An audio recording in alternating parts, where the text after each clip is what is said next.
Welcome to Global Connections on ThinkTech Hawaii. I'm your host, Jay Fidell. This episode is called America's Help in Israel's War Against Iran. Iran, Israel, and the Rise of a New Lethal Front. Our guest for the show is Fazle Chowdhury.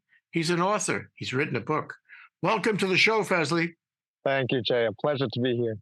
You know, this war only a week ago has changed and will continue to change the face of the Middle East. And we need to know everything we can about what happened and what will happen now. The author of Beneath the Red Line, Iran, Israel, and the Rise of a New Lethal Front.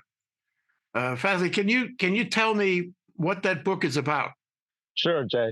So initially, the book was supposed to be the 4 decades of Iran and U.S. relations, and I used to call it kind of before the Satans arrived.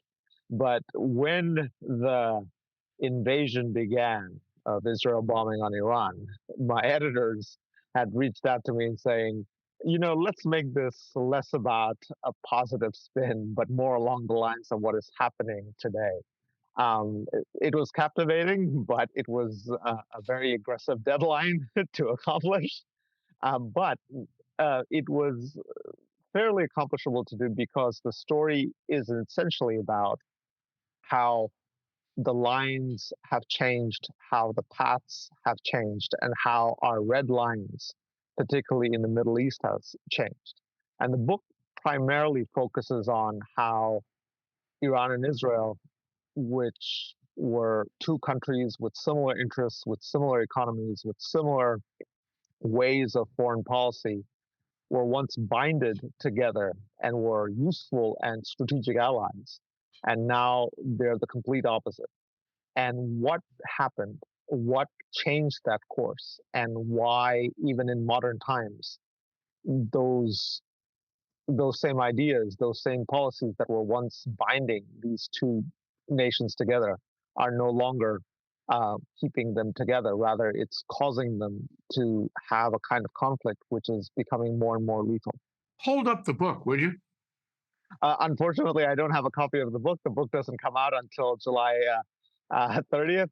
So unfortunately, even authors don't get early copies of it. So when you say beneath the red line, what red line are you talking about? What is the red line in the context of your book? The red line is essentially the conflict. And that conflict has changed and turned and has taken various shapes. Um, pre- Previously, it was just a shadow war, a war of proxies. But now it's an open confrontation, as we've seen in this last episode of this 12-day war. And it really reveals the fact that uh, from a shadow war to an open confrontation, now the reality would determine a much more different kind of warfare than we've previously seen. Oh, yeah. Now you say the rise of a new lethal front. That's a strong word. What do you mean by lethal front? There are different ways to look at this, and but primarily the focus is on the fact of nuclear proliferation. So previously, what was believed that Iran would be contained in its ambition to acquire nuclear weapons now appears to be something totally opposite. No longer are the days where Western governments can look at it as a negotiating chapter in Iran's present motives. It's now more along the lines of how can we contain it from getting nuclear weapons in the near term or even in the longer term. The lethal front phrase in itself is not something initially that I wanted to use, but it became something very relevant because of the fact we know what proliferation means. We know what nuclear proliferation means. We also understand that that is a subject where the number of nations that have nuclear weapons are looking to expand. Whether or not they will get it or not is a uh, different question altogether. But the mere threat of other countries looking to this example and saying that we need nuclear weapons, at the very least, not weaponize it, but have it in terms of cheaper energy, because the world is now at a time when energy is something predominantly focused on policy in itself. And this plays into a lot of the ambitious lines of former economies that were content on their natural resources, but now they want to expand into much more energy-driven economies, which plays into this subject. Well, let's take a moment and can you tell us about your academic history and interest and some of the other books you've written? Well, I had written two books in Iran when I first started this process of actually writing and publishing. Unfortunately, the interest of Iran from that point till now has really shifted. And it's shifted because of geopolitics. It has shifted because of what has happened in the region, as well as around that region. Um, uh, when I did have some time during the pandemic, I I tried to negotiate with some of my other publishers to say that what it would be like if we experimented on novel writing, and they were not exactly too pleased with that. But then again, I did find corners that were along the lines of historical fiction, which surprised me in terms of how readers have received it. But even after that, shortly after the pandemic, there was the Ukraine war.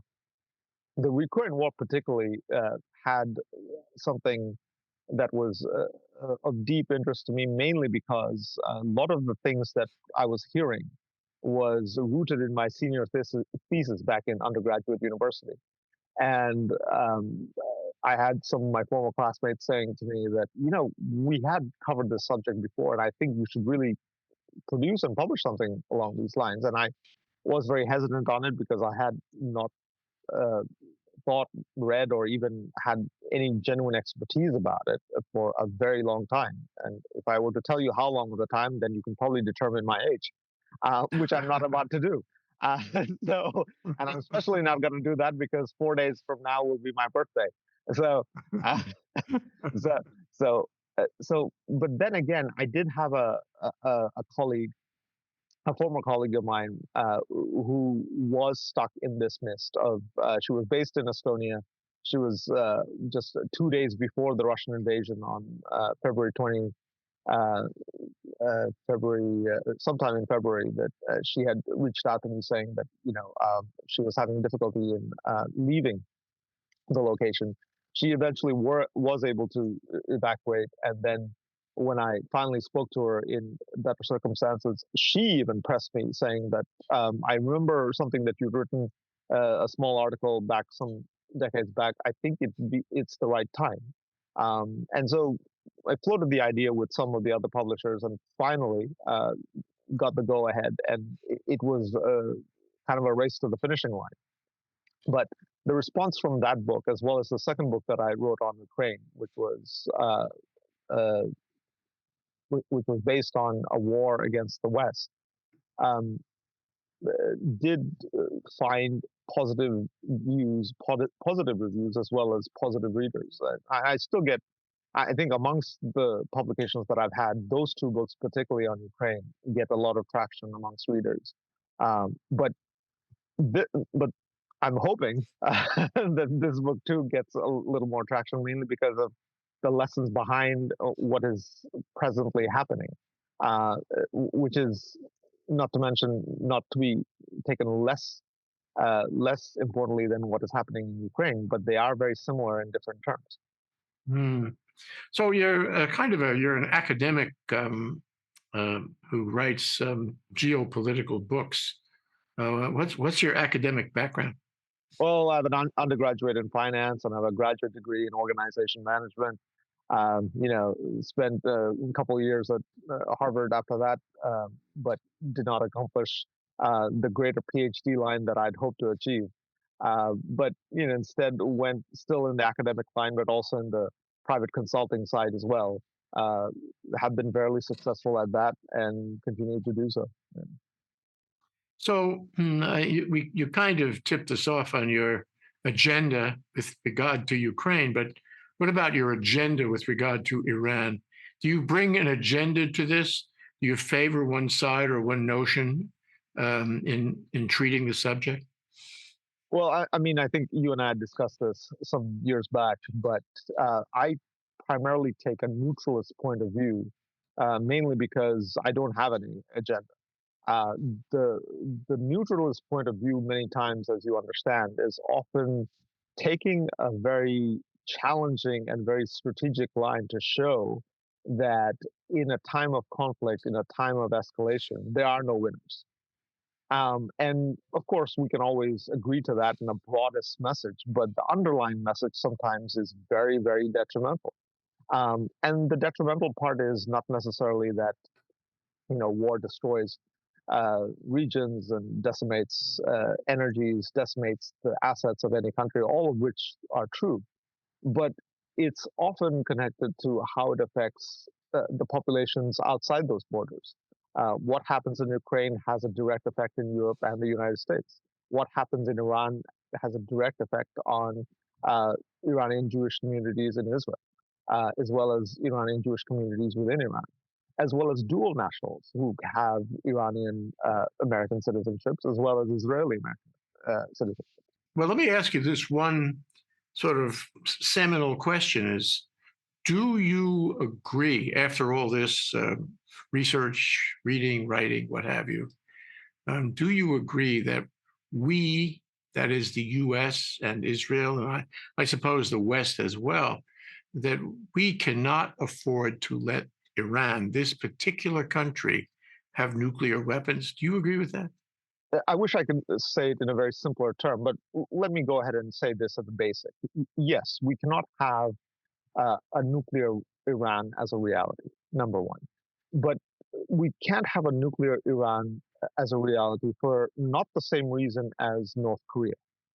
Um, we should not have a nuclear Iran for the same reason that we should not have a nuclear Pakistan or a nuclear India or a nuclear France or a nuclear England. Um, these are all relevant because of the fact that the age of when to become a nuclear power has long passed. If you look at the trajectory on how nuclear weapons have become visibly acquired, much of that is a part of a reaction to the post-World War II and the beginning of Cold War era. There became a window where India and Pakistan acquired nuclear weapons in the late 1990s, but that was already in the making during the post World War II timeline. The reason that they acquired those weapons during that time was because they took a long time between going through the process of not just creating facilities, creating a testing, creating that kind of timeline, but also having other priorities. Um, and so those the priority to have nuclear weapons, particularly in the late 90s, for India and Pakistan, became much more of a top priority, not only because of the fact that it was the right time to get nuclear weapons. As a matter of fact, it was the best time when both these countries were doing well economically. And the nuclear status was just an uh, added status uh, acquirement. But what does that mean for Iran?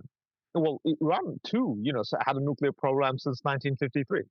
Um, they had been going in the process of developing nuclear efficient program so that they could have cheap energy.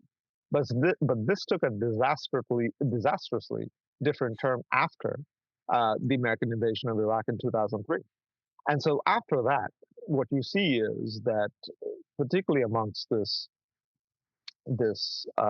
and most analysts call Iran as a Shia theocratic state, but I like to call it particularly a police state uh, because it essentially is one because it mobilizes behind security more than economics uh, more on security than trade, more on security than like what any other country would function, primarily on economy-based relations. But I think the American invasion of Iraq particularly got them nervous. And I think also the American invasion of Afghanistan 2 years before that got them nervous. Because now essentially between, I believe, 2003 till 2021, they were in some way, in shape or form, surrounded by American forces, including the American Navy in the Gulf. Um, and so the long-winded Well, answer is no, I would not like to see a nuclear Iran, but I also understand why it feels threatened. well, you compare Iran with other nation states that are not considered rogue. Maybe they have degrees of rogueness about them, but Iran is clearly recognized as a rogue state, a state with terror proxies, a state that has sworn, and its people have sworn by the hundreds of thousands to destroy America, to destroy Israel, to destroy the Jewish people. And they've done that at least since 1979. And that differentiates Iran from other countries that may have or aspire to nuclear weapons. It seems to me that even before this attack, the Trump attack, but certainly more so after the Trump attack, that Iran would not only want nuclear weapons and would bend every effort to have nuclear weapons, but that would actually be inclined to use the nuclear weapons. And that differentiates it from any other country I can think of, even North Korea. Your thoughts? I would pivot a little differently. I would say that Iran wants nuclear weapons not to use it, but rather to have a single piece of it. Um, it is driven by the fact that if they have at least one, they would not be invaded, that they would not be bombed, that they would not be interfered with like how they've been treated in the international space since 1979. Now, yes, it is true they've had proxies. Yes, they've had numerous uh, associations with very strong language directed at Israel. But you also have to look at beyond the regime what Iranians in general feel. And I certainly don't believe that Iran's 90 million population, which is not homogeneous, which is very diverse, which is very much pro-West, um, is not inclined to take that tone. And nor would they send, if they were allowed to, uh, those elected officials that would say or do or even harm Israel. As a matter of fact, if you look at the small window where Iran actually saw a limited version of democracy when they elected a president that was very moderate, that was very much reaching out to the West for not just um, uh, uh, normalization, but a helping hand in Afghanistan, a helping hand in Iraq. Now, yes, it's difficult to take good faith and goodwill after what the United States have gone through, particularly with the 79 revolution, the Iran hostage crisis, the Iran-Contra affair. All of that kind of puts Iran in a very difficult corner.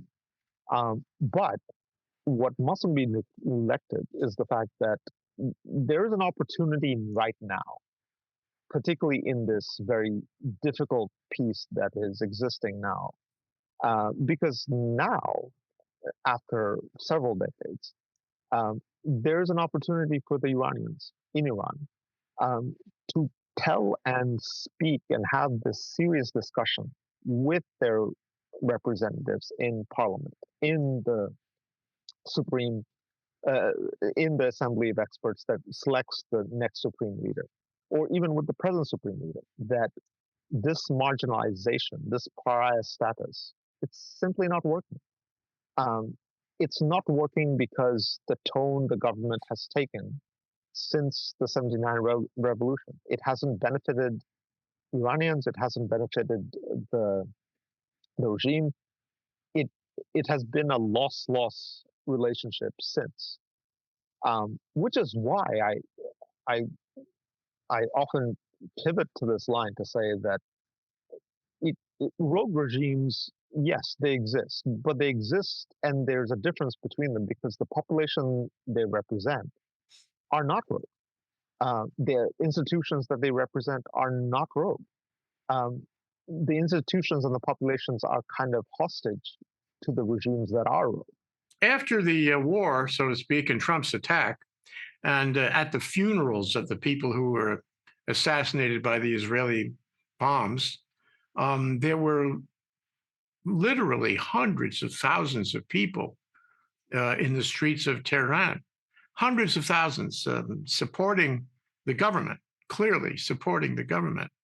And you can say that they were interested in democracy, but I think they were much more interested in togetherness and nationalism and patriotism to the government as it exists. And you can say it's a police state, and the police could actually foment that kind of crowd. But when you have that many people, Fazli, it's hard to create a crowd like that. That has to be organic.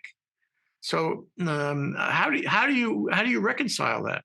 There are a few ways to look at this, and I think I'll mention this too. One is, um, yes, the regime still has backers.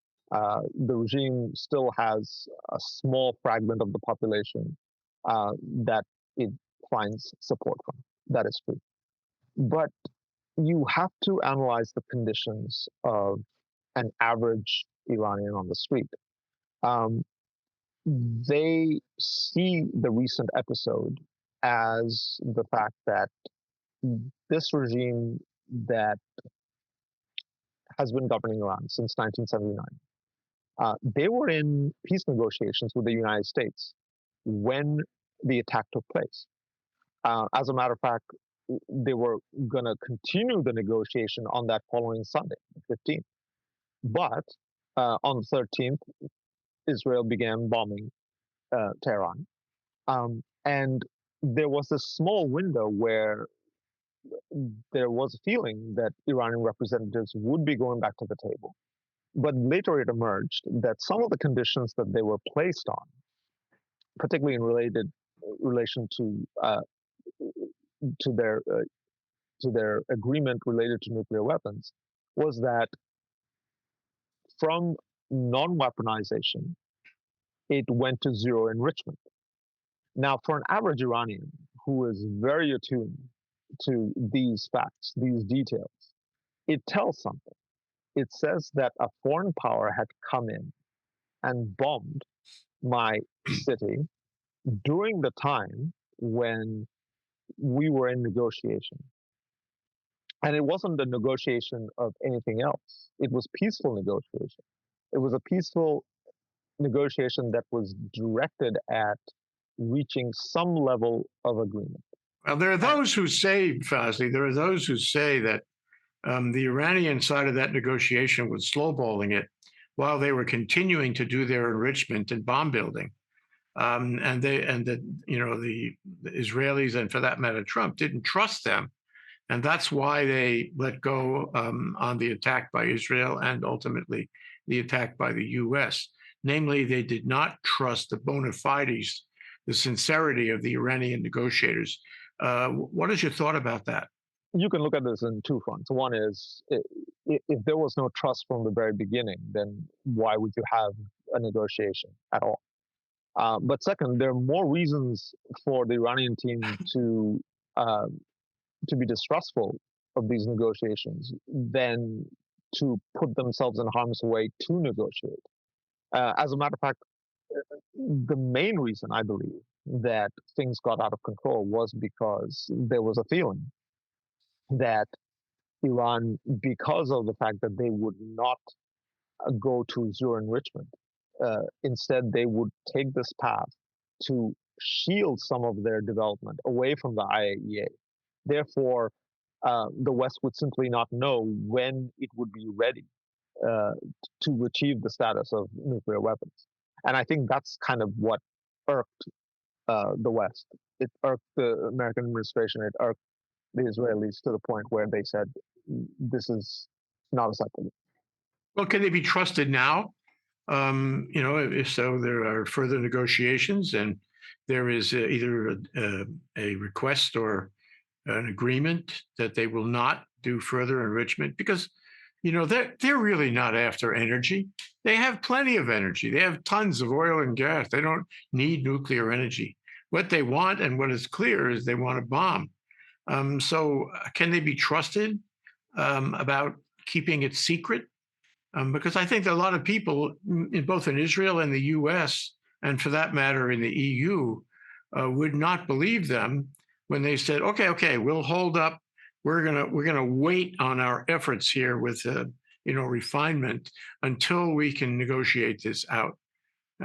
The idea that they were keeping it secret before is very troubling. Well, I mean, you have to look at not just Iran, you have to look at other powers who also kept it secret during the time when they attained this status. But in Iran's case, it's particularly different because there are a number of issues in place. But if we walk away from the issues of distrust and we look at the reasons of why to trust, even there, it kind of falls flat because ultimately you should not forget that the agreement that the Obama administration had put together, the JCPOA, was in fact endorsed by European powers, including the United States, even the European Union, and even some quarters of Israel, who said that Iran was in compliance with the JCPOA. Now, now the JCPOA was not withdrawn from by the Iranians; it was withdrawn by the Trump administration. Okay. Now, what has that done? That has created a distrust uh, amongst not just American allies, but amongst those same allies that now may look to Iran much more favorably to say that um, we understand what has been happening, but at the same time, you should not take the line of being a bad faith actor because the reality dictates otherwise. The reality dictates the fact that you've just survived a conflict. You have an opportunity here to make something more than to go down this path of being a pariah again. So, what can the West do? The West will be suspicious of Iran. Um, the Europe will always be suspicious of Iran. But Iran has an opportunity to create some level of good faith to show that they can be good actors. They can be non-spoilers. Let's talk about the leadership. You mentioned that there was an election not too long ago. I guess it was a year and change ago, and there was a fellow who was elected as the president of Iran, and that puts him below Khomeini, doesn't it? It puts him below the theocracy, but he was the political president. He is the political president. And I, for one, was waiting for him to bring Iran out. In other words, to have the people participate more in the government, to avoid that police state characterization you're talking about, to stop hating so much, to stop, doing these terror proxies. But that didn't happen. And, I don't know what happened to him. I think the war over the past, couple of weeks has probably marginalized that kind of thinking in him, and maybe it's marginalized him. And then we have left the theocracy, and the theocracy, Ali Khamenei is like 86 years old. He's not going to last that long, and he may have lost some credibility in Iran because of what has happened here. And he needs a successor. I understand, that he hunkered down during the bombing, and he appointed successors take over for him. And the question is whether those successors are like the guy who was elected, or like Ali Khamenei, and more theocracy. And because I think the answer to your question, or the continuation of the answer to your question, really depends on who's in charge. They could go Western. They could go, to a whole different kind of openness if they had different leadership. But under the current leadership, that is, with a marginalized president and with the theocracy, not likely, not likely, because those guys control things. I for one, would like to see this. I tell you one more point is that I saw on YouTube and this is not years ago. This is recent, an examination by way of a video of how life was in Iran. And there were two elements to cover, and I'd like your thoughts about it. One is that there's a social divide, sort of like in this country, where the wealthy drive Maseratis and the poor don't get electricity all day. They live in different parts of town, even in Tehran. And that, that really is a problem socially and politically. The other aspect is that to the extent there is a middle class in Tehran, in Iran, it's like perfectly fine. The people are nice and kind. They do things that you would expect people would do, even in a democracy. The old notion of forcing the women to wear hijab seems to be over. The Amini case, remember that a couple of years ago? And it seems like, there's a little light at the end of the tunnel in terms of life for the people in Iran. And you can see this on YouTube, unless somebody is doing propaganda, you can see it on YouTube. And it sort of supports your notion. But the question is, how do you get from where it is now to where it needs to go to make them a member of the family of nations? I understand where you're coming with this, but I'd like to emphasize this one thing, which there's been a lot of analysis done on it, and the fact is, Iran has a very complex structure of government. Yes, the president is a weak office comparative to the other powers that exist. But it's important to understand that Khamenei does not uh, control all layers of government. You have the judiciary, which really focuses on its own, but it's at a very local level. You have the RGC, which is primarily the defense industry of Iran, but you also have the Quds Force, which focuses on the foreign side of things, and sometimes there are conflict with the IRGC. The Assembly of Experts sometimes often have a lot of differences with IRGC generals, but they are very loyal to Khamenei and they advise him pretty accurately. Now, these are like the Assembly of Experts, there are other institutions, but these are all pillars of what exists in Iran's power bases now. And yes, the supreme leader has the final say, but at the end of the day, he still has to negotiate with many of these entities to make things function. And I think what many of us get wrong is that it's a black and white thing where Khamenei drives this message of an anti-Western stance. Yes, he does, but there are other pro-West uh, individuals and institutions within Iran, especially the banking sector, who understand that being sanctioned doesn't help the local population, doesn't help the lower class. Um, there are entities within even the finance sectors and the startup sectors, or even in the science and technology sectors, that say that we should be doing more cooperation with Europe, if not the United States. Now, those kind of entities, I would say, are neutral. Um, they are progressive. Um, Now, I'm going to diverge a little bit to the point where I say that there are quarters of the Iranian population that are very much pro-Israel.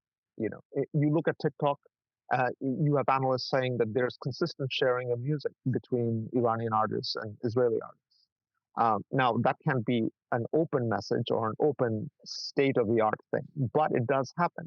It happens in Canada, it happens in the United States, it happens in other parts of the application space. Now, does that mean that every single pillar of this regime is very anti-West, anti-Israel, and wants to wipe it from the face of the earth. I would like to think otherwise. I will agree with you that Yeah, there are people in Iran who are normal, but these kind, aren't. decent people who are on But the right side of the social equation. But the problem is, how do we get Iran to be a member of the family of nations? Because right now they're not.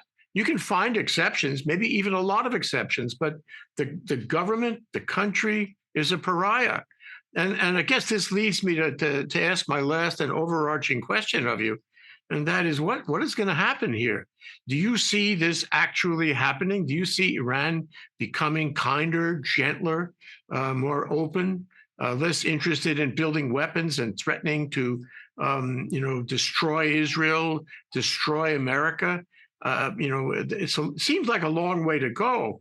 And the questions that we have really deal with how this whole war has changed Iran, how it has changed the Middle East, how it has changed the foreign relations between Iran and other countries, including countries that are enemies of the United States, how it has changed the way people in the United States think of it, and where it fits in Trump's very bizarre foreign policy.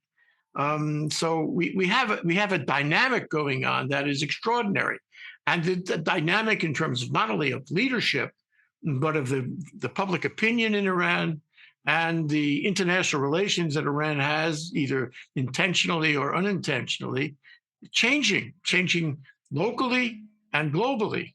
So I'd like to know your thoughts about what can be done. This is iconic. Let me say that the point you've made is that Iran could be better. And my question to follow is, if it were better, wouldn't this be a tremendous inflection point for the world to see that you don't have to be, a pariah state, that you don't have to be a sponsor of terrorism, that you can be ordinary and successful, that you can have a good economy, a good social structure, a good government, civil rights, all that. You can have all of that. And that would be a model for lots of other countries to emulate. But how do we get there? let me remind you that don't forget about the Cuban Missile Crisis. Don't forget about the nuclear exercises in the 80s. Those were incidences where we were very distrustful of the Soviets, and we thought the Soviets were out to get us. Okay, um, and similarly, in context to Iran, I would like to say that a number of things need to happen, particularly to build trust. I think that is the first step. Once that is accomplished, I think it can go far. How that will happen, I don't know. Oh, no, Because no, no, you do know. You do know because you wrote the book. And I am going to appoint you, without regard to any partisan interest, I'm going to appoint you as the Secretary of State with full authority to analyze and act on a better foreign relations with Iran in order to achieve the very trust you're talking about. So, as Secretary of State, Fazli, what do you do? well, first of all, thank you so much for appointing me such a gracious role. Unfortunately, I would have to decline that. I'm very much, very much content on advising corporations and advising uh, future students who want to take interest on this matter. But what I do would like to say to any administration, including the regime in Iran, is that there there was a time when there was animosity and you've hit the boiling point. Let's begin a process to understand, really understand, where we can be content or even passive, I would say. Because if you if you remember that um, you know Iran was still a hostile nation in the 80s, but we didn't consider it a hostile nation. We considered the Soviets much more hostile. But Iranians in the 80s were more inclined to be pro-West than they were pro-Soviet. Um, and even now, I still believe that once you are able to accomplish some common ground, particularly the United States, particularly Iran, in their relationship, and involving Israel to say that what is acceptable in a peaceful means of coexistence. I think building trust, I think building a policy where agreement of bringing all sides to come to the table with no preconditions, but the only condition to say that there is a mutual understanding of going forward to develop some level of trust, that an era like the one that we've discussed can be achieved. Okay, well, we're out of time, but I would like to ask you to take a moment and leave a message, if you will, to our viewing audience about how they should see all of this. Now, some of our viewing audience is going to say Trump was right. And if we don't get the kind of concessions we wanted, namely no more nuclear refinement, no more nuclear weapons, and an accession to the will of the Trump administration that he's going to use force again.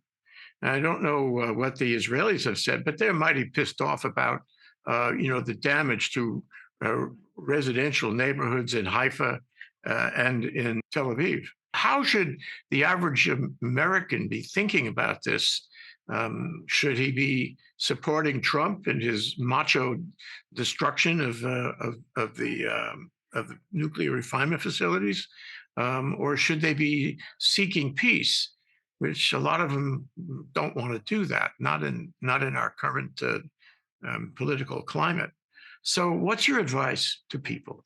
There are a number of things I can say, but one of the things I'd like to be remembered for is that you don't bomb a country to make sure that they are still in negotiation with you. Uh, you usually bomb a country once you realize negotiation cannot happen. We've seen that in World War II.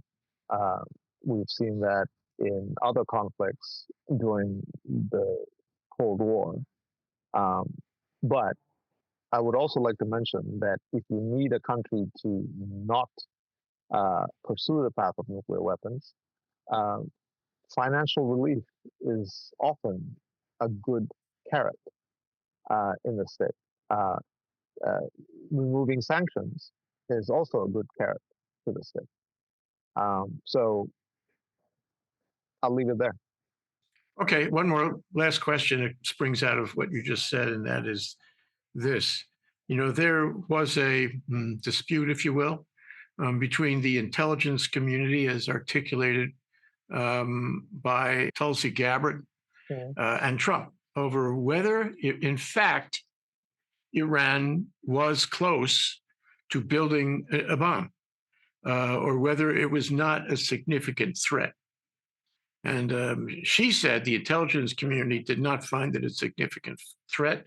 And he and Netanyahu found that it was a significant threat. Have you come to any conclusions on which was right and which was not right? What you've asked really are not just one question, but three questions. But in reality, the intelligence community always gets a bruise from any assessment they give, whether it's a threat, whether it's a non-threat, or whether it's just a status. That's one. The second thing is both Netanyahu and Trump did not need intelligence report to do what they did after. Okay. Um, I personally think, in my view, that Netanyahu was running out of options, uh, particularly as he saw kind of winding down in things in Syria, winding down in things in Lebanon, and Gaza has just been a very difficult operation altogether.